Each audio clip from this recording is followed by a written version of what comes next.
Story 1. I met a girl the other night at a singles event. She was very much my type. I was very attracted to her, and I think she was into me. I wanted to ask her for her number so badly, but my low self-esteem got the better of me once again. I just couldn't bring myself to do it. I have been kicking myself over it since then. I am at a singles event where women want to be approached, and I still can't bring myself to do it. I feel like the biggest coward. Story 2. I met her almost 28 years ago. She had a pointed bluntness I really appreciated and the ability to tell it like it is. She unashamedly shared her opinion when asked. Otherwise, she kept it to herself. I admired that she never made a point of letting you know her opinion but would tell you if asked. And if you made a good point, she was capable of changing her mind. Unfortunately, I had a girlfriend at the time, and she also had a significant other. So we were just friends. Really good friends, but just friends. I heard through several mutual friends that she was interested, but this was after I had moved back to my hometown, so it was too late to do anything, though we kept in touch. I always regretted not making a move, but since we were both in relationships, it was not going to happen. One day, years later, I happened to be flying over her state for a job and texted her, "Hey, I'm on top of you right now." Her response, "I wish." That's when we discovered we both liked each other. One child and years of marriage later, here we are. Story 3. She is my supervisor. Recently, there have been warning signs that have emerged, providing an additional reason not to pursue a relationship with her if she were no longer my supervisor. Story 4. The first time was when she was with a guy. She showed all the signs that she was interested in me. She told someone in my social group that she was waiting for me to ask her out and that she would ditch her boyfriend of a year. This was a turnoff. I don't date people who are involved, and it really felt like monkey branching.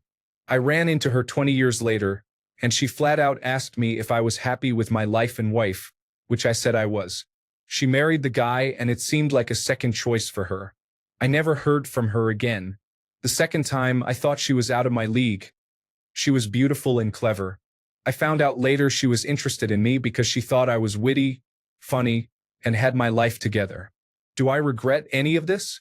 No, as I married someone great. Story 5. I used to be really shy and regretted many missed opportunities. Now I am mostly no longer shy and have realized that the fear of rejection is 10 times worse than any rejection I have ever received. Story 6. I didn't act on it because I was a coward. Things worked out because I found someone else who was perfect for me, and we are engaged now.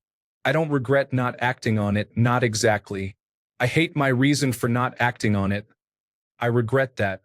There were other reasons, but they were not what stopped me. Story 7. She was both kind and blunt.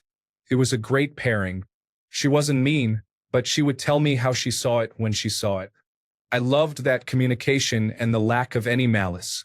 We were relatively close friends through a club in college, and I didn't want to ruin our friendship. By the time I considered going against that, she found a boyfriend, and they are happy. There have been a couple others, but in general, I am just too shy and do not succeed in striking up good conversations with others most of the time. Story 8. Mainly her character. She motivated me to become the best that I could be simply by being herself. Yes, while it was a rare experience, I have regretted it every time. Story 9. I thought I would prefer the feeling of never knowing to the pain of rejection from the only person I liked. Story 10. I was 19, maybe 3 weeks after a breakup. I was not in the best place mentally. I was in the military, and I used any weekend or day off I could get to hook up with random women and drink a lot. One of those hookups was actually a great and fun person whom I enjoyed being with beyond just physical intimacy. We were friends with benefits for a while afterward. But she then confessed to having feelings for me, and I wasn't in a place to love back. She was jealous because she knew I had 2 more friends with benefits, and I was still having one-night stands. It wasn't pretty. I thought about maybe giving us a chance, but I didn't think it was fair to her. On one hand, she didn't want me to end the friends with benefits situation, and on the other hand, I couldn't date her while I was still madly in love with my ex. I don't regret it. I was in a difficult time in my life, but everything I did helped me grow as a person. She is married now to a guy I know, and they seem happy, so I am very happy for them. Story 11. Yes, I regret it very much. We were co-workers. I was training for a major wrestling competition, so when I was not working or sleeping, I was training. I won the competition in dominant fashion, but I regret not accepting her offer to go on a date. Live and learn. Story 12. I really liked a friend of mine. We had great chemistry, enjoyed each other's company, and generally spent a lot of time together. She was much smarter than me but never belittled me, more guided me. I decided I was going to ask her out. I thought I had a chance of a proper date or at least a respectful, not interested response that I'd move on from without hurting the friendship. We were hanging out in my car, and I was 2 sentences away from asking when The Saga Begins by Weird Al came on. From my CD mix. She flipped out. She started ranting about how awful Weird Al is, as if he were known for torturing puppies. I love Weird Al, my second favorite musician next to Pink Floyd, but if he's not your cup of tea, I understand. But this was too much. After she did that, all I could envision was us not getting along. I could totally see her being serious about things I found funny, and vice versa. I decided to just stay friends. I don't regret it, though I have a few what could have been thoughts here and there. Unfortunately, I messed up back then and ruined the friendship not long after that. That I do regret. Story 13. She definitely would have cheated on her boyfriend with me, but I have come to learn that she is immature and insecure. Terrible combination, so I friend-zoned her. Story 14. Fear of rejection. Also, boredom. A woman can be beautiful, but growing up means you need much more than that. Story 15. I am very aware of my appearance. That is why I have never pursued most of the people I have found attractive. Story 16. We connected immediately when we started talking. I could see that she was kind compared to our peers. She was also very attractive. Eventually, we became close friends, and I feared rejection. I regret it to this day because after I moved on and she found a boyfriend, a mutual friend told me that she had been attracted to me for a while. Story 17. Housemates. At the time, both active in the dating scene without much luck. We had both said we were looking for something casual. There was some tension and we had fun banter, but ultimately I felt things would get weird if we kept living together. Story 18. I have largely not acted on it because I internalized some negative messages by listening to women when they listed all the ways they do not want men to express interest. Story 19. This was years ago in my last job. There was a new hire that many of my female colleagues got to know. One day, they all talked with her in a group and repeatedly looked toward my direction, mentioning my name in whispers. At first, I thought it was nonsense, but later I found out I was wrong. It was actually because she was attracted to me, and they were trying to set her up with me. The signs were clear. I also found her physically attractive. However, I decided not to make a move because she had children. I do not regret it. Story 20. She was a pretty lady in high school, the type who was very religious, innocent, and polite, so much so that she did not even know what masturbation meant. She would get shy when sex education was taught in biology class. Back then, I was looking for adventures, so she was not my type. Do I regret it? Partially, yes. But now she is in the United States, so it is honestly a lost cause. Story 21. I just got ghosted by a guy. I thought things were going really well, except for when he couldn't make it to my place. I may have texted something that made him think I was too disappointed about it because, in my head, I'm used to people ghosting for reasons that aren't actually true. This time was different, and I wasn't mean or anything. I also have sex all the time, and I'm starting to wonder if he thought I was just promiscuous. There's nothing wrong with that, but if you meet on a site or an app where you both want to be casual, and then you catch feelings, it's kind of a weird situation. I got feelings, but I didn't know if he did or not. Then, out of nowhere, he just ghosted me in the coldest, hardest way I've ever seen, which makes me think he's a real jerk. But then I wonder if it was just so he knew I'd leave him alone. If anyone has any advice on this, that would be great because I think we could have been really good together. We're both on a hookup site. Of course, you would have to know that I am not the kind of girl who just wants to hook up. I have mentioned that I'm the kind of girl who just likes sex a lot, and I'm cool with just being with one person as long as they are committed. I talked to him for a few weeks, and it's been over for a few, but I can't get him out of my head. I don't know if I should text him because maybe he really does want me to leave him alone. It was just so weird and out of the blue. Story 22. She ended up being immature, not addressing trauma that had nothing to do with me, and generally not putting in enough effort. Story 23. I met a sweet girl at the police station. I was finalizing my application with the police department, and she was getting her fingerprint card for the school district as a requirement for becoming a teacher. We had a great conversation and agreed to meet soon for lunch. A couple of days later, I had a horrific car accident. I was in bed and immobile for a few days, plus on a lot of painkillers as per the doctor's orders. She called me 2 days after my car accident but did not know I had been in an accident. I slurred on the call and hung up. Then I had a whirlwind of events with the attorney, my lawsuit, and other people in my life. It was absolutely terrible. I thought a lot about this girl, but the events of my accident took up so much of my attention, and I did not want to involve her in things she did not need in her life. Eventually, things settled and that chapter of the unfortunate accident was over. I still had her number, but too many months passed by. Who knows if she was seeing someone or possibly already dating or engaged. It is something I regretted, and I really wish that on the night of the accident, I had not stayed out late or even gone out at all. Story 24. I had several relationships fail at the meeting my parents stage because my parents got drunk and acted out. I couldn't put any more women through that. Since my parents chose alcohol and their drama over their son, I put all my energy into making a life for myself without the added responsibilities of caring for anyone else. No more being the perfect son in hopes that they would get their act together. Naturally, that's when I met a remarkable woman. We became, and still are, close friends, but I had to tell her the truth. If she was hoping for a relationship, I would be at best a short-term option. And if she wanted loving grandparents for her future children someday, her own parents would be the only ones who fit the bill because mine were selfish and irresponsible. My dad eventually snapped out of it and improved himself. It was too late for that particular woman, but I appreciated his effort, and we were on good terms when he died. He did get to meet my wife and hold his grandchild. My mom continued being difficult and did her best to undermine my family. Alzheimer's disease worsened her condition. Good riddance. Her ashes are in a box in a warehouse. Story 25. She is just being nice to everyone, including me. She stated clearly what type of man she likes.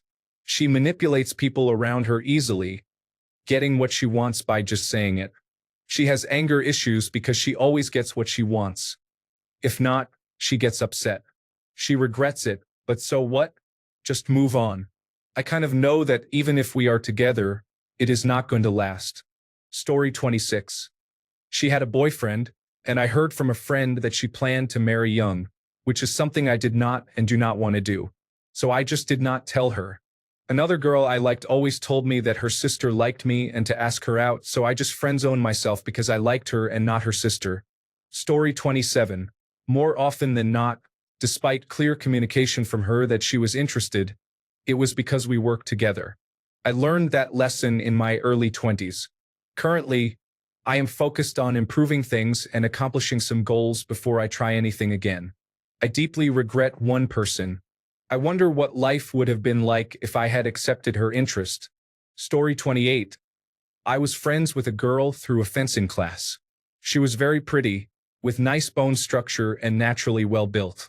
She was someone I never thought would be friends with me because I am not part of the popular crowd, and she certainly was, but I think that is why we were friends.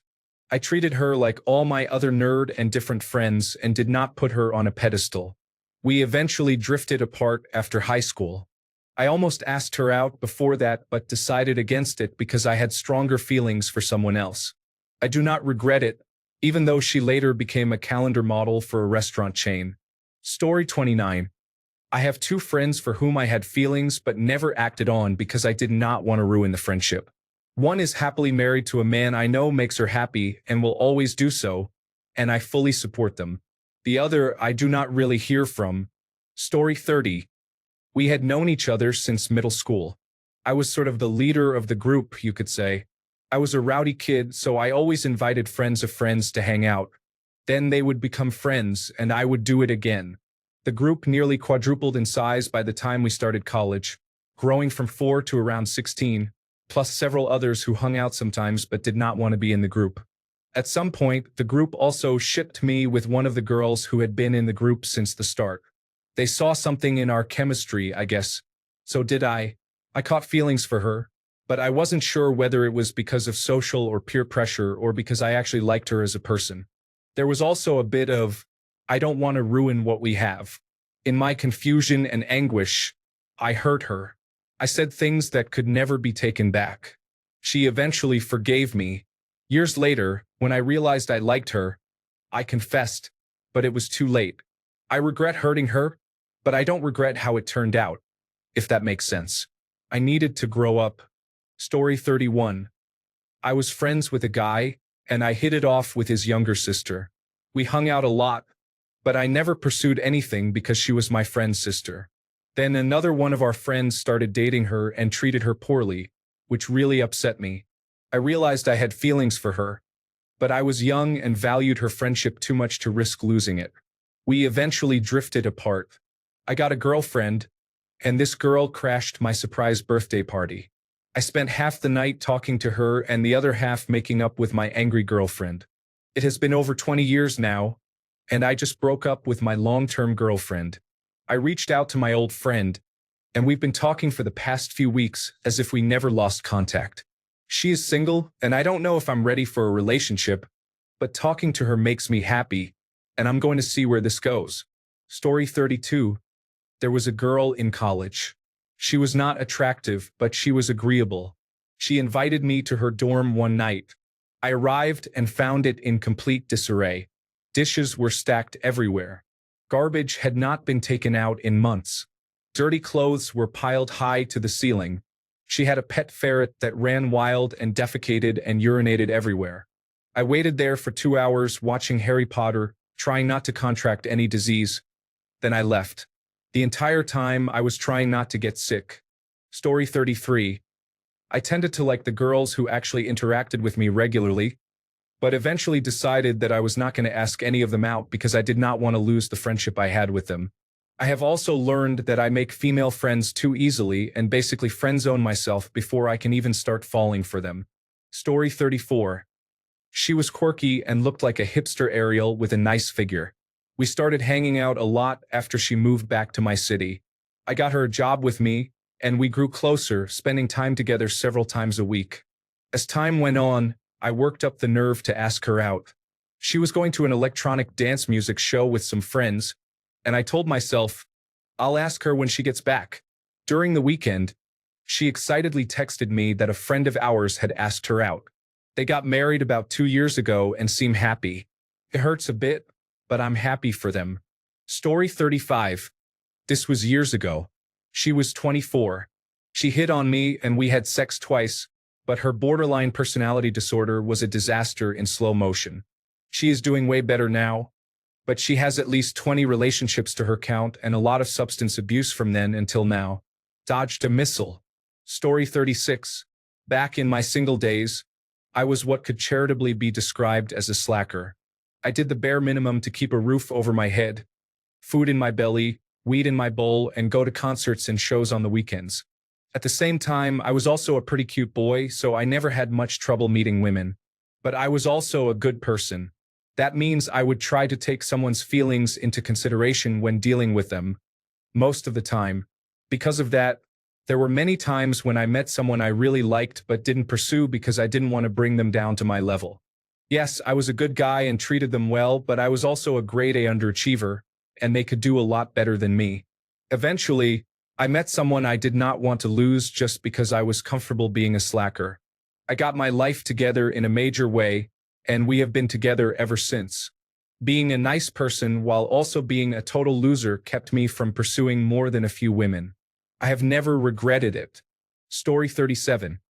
She told me she went on a date with a man and stopped communicating with him because she did not feel a connection. I concluded she was a poor communicator and lost interest at that moment. Story 38. I have found many girls attractive, and I have let potential opportunities slip away numerous times. I have never been confident, and I really struggle with it. I cannot act like I am confident either. That lack of confidence always gets the better of me. Story 39. Turns out I, 56 at the time, was 24 years her senior. It was a terrible shame because we hit it off in every way that matters except that she was young enough to still want children, and I definitely did not. Story 40. Liked her because she was very attractive with a great body. Didn't act on it because she had a reputation and many people had been with her. Didn't regret it at all. Saw her about 10 years later during a rare visit to my hometown, and she hadn't aged well. She said it was a shame we never got together, and that she would like to settle down with a nice guy. I couldn't make my polite excuses to leave quickly enough. Story 41. She was about 11 years younger than me at the time. While there was nothing illegal about it, I worried about the age gap. I do regret it because she was the only girl interested in me, and that was likely my only chance at a relationship. Thanks a bunch for sticking around till the end of the video. Remember to subscribe, and until next time, stay awesome and goodbye.